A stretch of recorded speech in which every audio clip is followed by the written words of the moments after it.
Alam nyo ba, dahil meron ng hanging bridge doon, ay naging madali ang pag-akyat kay Apo ang Ud. Ganun pa rin. It's more on agility and endurance. Ilang steps yun, no? Wash out mo kami, ha? Wash out lang. Yung legs nyo, hamstring mo tawag doon. Titibay talaga sa kanyang lungs.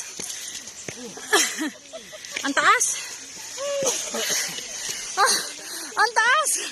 O, diba? Doon ako galing sa hanging bridge. Pati mo ko. Ay ko, nakaupo na, oh.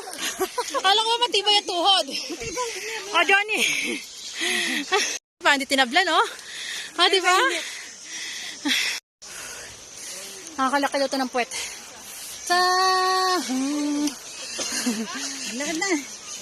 Lakad na ulit tayo. Dito sa baba. Ang ganda ng view. Doon tayo akin sa taas. Ayan yung aming organizer. Aling Maliit. Adventure. Kami. Last year diyan kami dumaan eh. Kasi wala pang hanging bridge.